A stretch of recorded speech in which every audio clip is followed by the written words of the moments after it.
I'm Burgoyne, live on the northwest side where a woman burns to death in the back seat of an Arizona Highway Patrol car. I have all the details. Scott, union workers are being dropped off by the busload this morning outside of City Hall. And I want you to take a good look at the crowd. You can see it's not just workers who are gathering here, but also their family. We're getting a fresh look at the wreckage this morning, and the only thing recognizable at that crash site is the blue tail of the helicopter, but you can clearly see where it smashed into that person's wall. This is what firefighters see when they go inside a burning building. You can't even see me right now with the naked eye, let alone our camera lens. We have to use the infrared camera to get our shot. Why Tucson is the place for those who have an itch for ink but just can't handle the pain. Burgoyne investigates. Tucson police swarming the area of the address 6001 South Park. That is where close to a dozen illegal immigrants were being held against their will. And actually, board this B-24. We're going to give you a live look inside. Take a look at the mess that Mother Nature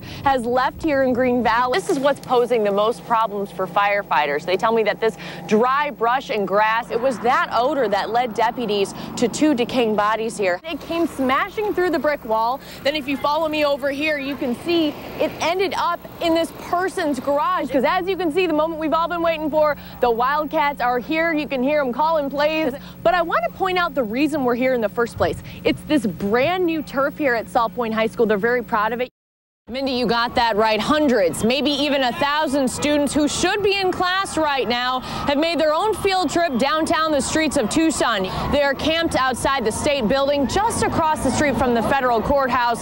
They are chanting one unified message, and they're holding signs as well. And while this issue of Senate Bill 1070 is certainly dividing members of our state, it is uniting several high schools. We were there for every step of the march. You can hear them coming long before you see their signs. Students from Pueblo High School leaving history class to make a history lesson all their own. And their message today is clear. They're chanting, Si se puede, or yes, we can. But their banners are saying, vote no to Senate Bill 1070. And I'm a U.S. citizen, but I believe in what I'm standing up for. I support what's going on. I don't want this bill to pass. Right now, if she was standing in front of you, I would tell her, I will ask her to veto and to look deeper in it, because this is like, it's not only affecting like the community, the immigrant community, the Mexican American community in general, but it's also affecting the all types community. But it's not just students who are in protest. Our city leaders are following. I think it's inappropriate.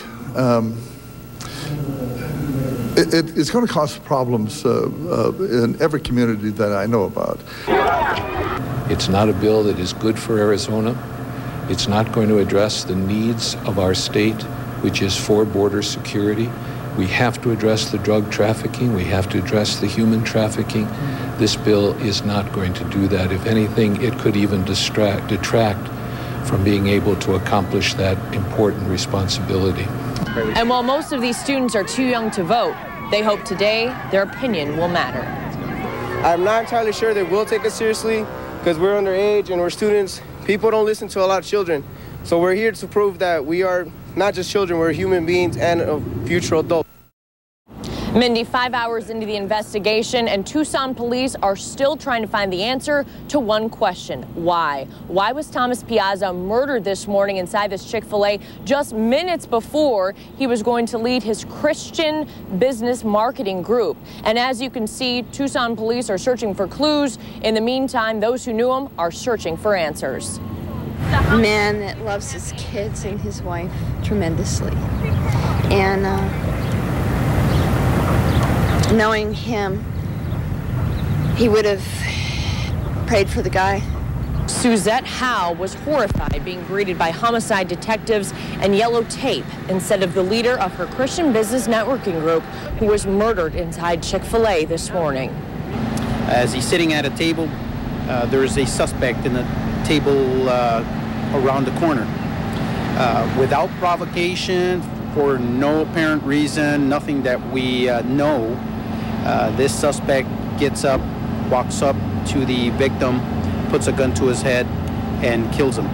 Police got the 911 call at 6:45 a.m., but the suspect had already fled the restaurant and took off on his bicycle, heading westbound on Auto Mall Drive. 40s to 50. He's stocky build, got a bicycle helmet. That's pretty much what we have up to this point. Some type of blue windbreaker, maybe dark pants. While details are still scarce about the suspect, we are beginning to learn more about the father who was survived by his wife. Friends tell us he was a mortgage broker in town. I feel really a difficult burden. 4 young kids, all under 9. I pray the community will rally. I know we will. We've also learned that Thomas Piazza was employed by Geneva Financial. He was also named a defendant in a lawsuit detailing a fraud scheme that led to the foreclosure of more than 130 homes. But we are going to have continuing coverage on this story. We're also going to have new interviews for you at 5, 6, and 10 o'clock tonight. It was supposed to be home sweet home for this newly married couple. You see how it's bendy and wavy? Or over here in the entryway. But after Javier and Nicole Velasquez moved into their house in December of 2006, the honeymoon was over. It's our first home together. We're trying to move in, start our new life, and then the nightmare starts, I guess. Their builder, Redline Construction, went bankrupt in 2007 and left a lot of unfinished business at their house and several others in the neighborhood. We have plumbing that doesn't work, no pressure regulator on the house, a shower that just didn't work at all. So we had to get that fixed right away. Some of our roofing material is the wrong material, so it's bent and warped. But the view from outside isn't any prettier. The exterior wall was built in the wrong place. Even the mailbox was constructed incorrectly. And perhaps one of the largest errors is one you can't even see. There's supposed to be a crawl space in this garage, but added on to the list of things that just weren't added to the house. So Javier filed a claim with the Residential Contractors Recovery Fund in February of 2008 for the maximum amount, $30,000. A restitution fund for homeowners who have been ripped off by contractors, either by being abandoned by a contractor or doing faulty work. Registered contractors contribute to the fund like an insurance plan, but getting paid is a lengthy process involving multiple home inspections and a court hearing for the contractor in question. The Velasquez's claim went through, but now they're waiting in line to get paid like hundreds of others. And now the director of the ROC is worried the fund will run out. Important to note also is that we receive no tax dollars whatsoever. It's totally funded by fees from contractors, but the legislature, starting in last September, has swept millions of dollars from the fund. From September of 2008 to September of 2009, Arizona legislators took more than $8 million from the $12 million fund. Now there's a little more than $1 million left. We've paid historically. We pay between $400,000 and $500,000 per month. So you do the math, we're going to run out of money in 3 months. So where did the money go? We tracked down Dean Martin, the state treasurer, to find out.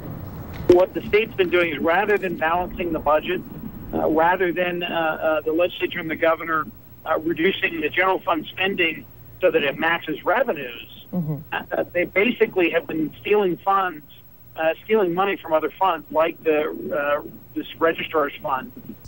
The House Appropriations Committee Chair, John Kavanaugh, says they transferred the money to the general fund and paying it back isn't realistic. It's going to take a variety of tools to get us out of this mess. One of those tools is dipping into accounts that have excess funds that aren't needed to help us temporarily bridge the gap. And other people have used the words swiping from the fund or stealing from the fund. Do you see it that way? No. Stealing involves taking something you legally can't do. We legally can take these funds. As for Javier and Nicole, Representative Kavanaugh says every homeowner who is entitled will get paid, even if it means taking from another fund to do it. It's hard to describe. After this long, we're just kind of defeated because, you know, there are things we want to do, things we can't afford to do, and now we're looking for help from the state to get us over the hump, but we're still waiting. I'm Lauren Burgoyne for KOLD News 13, live, local, late breaking.